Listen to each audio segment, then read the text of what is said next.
dasar dari ilmu sinteks, kita maju ke ilmu semantics. Sedikit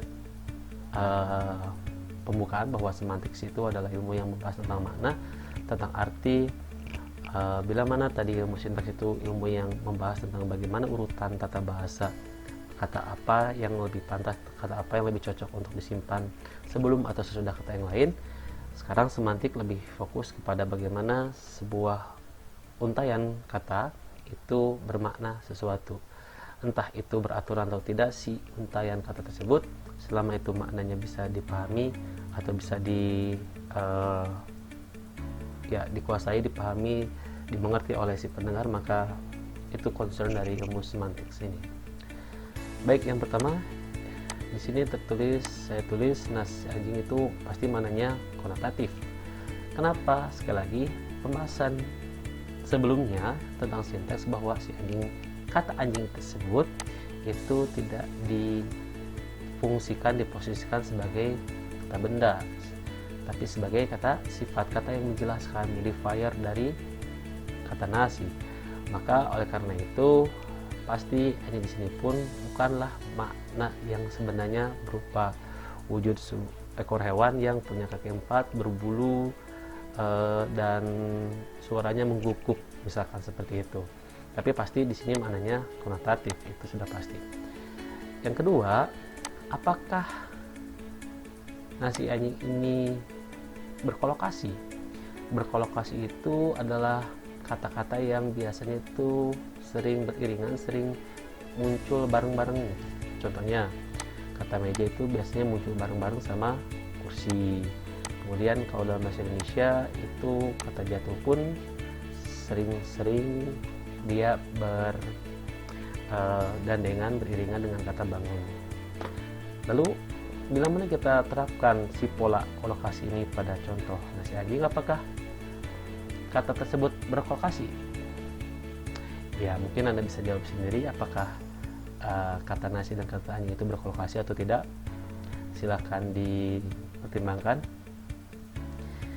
Oke, sekarang lebih detail lagi tentang padanan umum yang ini coba saya himpun beberapa hari terakhir tentang padanan umum ya, padanan umum orang Indonesia dalam menyebutkan makanan.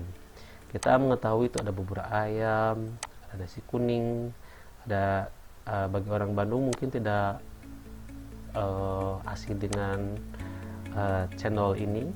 Kemudian yang terakhir ada tahu Sumedang. Nah, dari beberapa contoh ini dan mungkin banyak lagi contoh yang lain yang bisa dituliskan di sini, saya mencoba untuk membagi kata sifat yang menjelaskan kata-kata benda di atas, kata benda makanan di atas. Itu yang pertama, ada padanan kata yang menunjukkan makanan itu yang menunjukkan cara mengolahnya. Contoh, nasi goreng. Yang kedua, ayam bakar. Contoh ini membuat para pembaca atau pendengar pun akan tentu paham dengan sangat jelas bahwa ketika misalkan ada seseorang yang ingin makan nasi goreng, maka sudah tentu si nasinya akan diolah melalui cara digoreng tentunya. Karena kalau misalkan ternyata yang datang itu adalah nasi bakar, maka itu akan bermakna salah bagi yang membacanya atau mendapatkannya. Begitu pula ayam bakar. Ayam bakar dengan ayam goreng itu pasti tentu saja beda. Kenapa? Karena beda cara mengolahnya.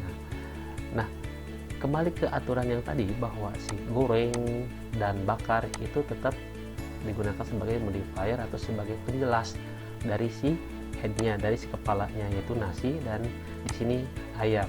Adapun goreng dan bakar, sekali lagi ini adalah cara kita yang menggunakannya untuk menunjukkan bagaimana si kata ini, si makanan ini itu diolah. Tentu banyak lagi contoh yang lain yang menunjukkan sebuah makanan dan dijelaskan lebih lanjut dengan cara mengolahnya. Yang kedua, kadang bisa juga menunjukkan tempat atau asal. Contoh, nasi Padang. yang kedua cendol Elizabeth, yang ketiga tahu Sumedang. Nasi Padang ini tentu kita sudah tahu bahwa nasinya itu bukan diolahnya melalui padang, enggak, tapi lebih pada nasi tersebut diolah seperti halnya orang-orang Padang itu mengolahnya.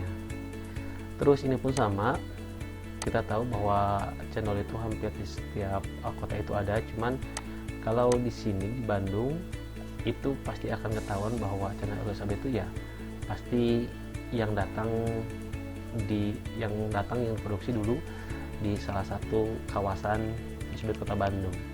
Dan terakhir tahu Sumedang, kita pun tahu bahwa produk tahu atau makanan tahu itu sangat banyak sekali produsennya, cuman akan beda bila mana sudah dilabeli dengan sebuah kata Sumedang di ujungnya. Dan ini menandakan bahwa sekali lagi Padang, Elizabeth sama Sumedang ini sama-sama menunjukkan karakteristik yang lebih detail, yang lebih lanjut tentang nasi, cendol, dan tahunya sendiri. Yang ketiga, menunjukkan kondisi fisik. Misalkan ada nasi merah, ada nasi hitam. Ini pun sama, ini bukan tentang cara mengolahnya, bukan tentang dari mana asalnya, tapi lebih kepada kondisi fisiknya. Nasi merah ya pasti nasinya berwarna merah, nasi hitam pasti nasinya pun berwarna hitam. Yang terakhir, D, kadang juga menunjukkan jenis khususnya. Ada ayam penyet, itu bagai mana ayam itu dibuat, bagaimana ayam itu kalau diolah ya ini hampir mirip-mirip sama yang A, cuman kalau kita lihat di sini bubur ayam itu pasti akan berbeda dengan bubur kacang hijau, bubur ketan gitu, karena itu jenis-jenis khasnya. Kalau ini mungkin akan saya revisi, bukan ayam penyet mungkin ya, tapi lebih kepada bubur kacang hijau, mungkin itu akan menunjukkan khasnya meskipun sama-sama bubur, tapi dia berbeda antara kacang hijau sama bubur ayam. Pun begitu pula dengan soto ayam ataupun soto daging. Kalau Anda atau kalau kita membeli, misalkan memesan soto ayam, itu sudah pasti yang datang itu soto dengan daging ayam, ada dagingnya sebetulnya. Tapi kalau kita memesan soto daging saja, sebetulnya yang datang itu bukan daging ayam tapi daging sapi. Nah, meskipun sama-sama ayam pun punya daging gitu, sebetulnya kita memesan soto ayam itu pasti daging ayamnya yang dipesan, bukan tulangnya sebetulnya.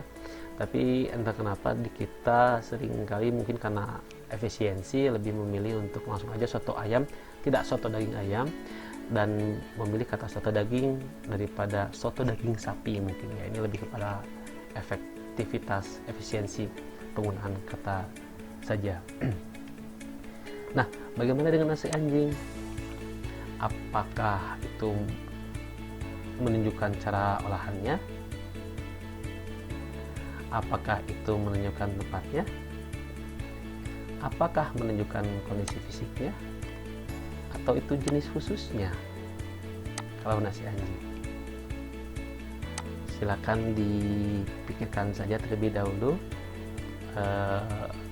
Tadi di sinteks pun saya mengakhiri dengan sebuah pertanyaan, di semantik pun diakhiri juga dengan sebuah pertanyaan.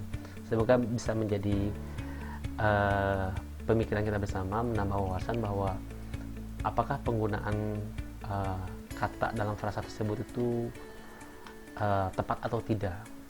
Dan terakhir,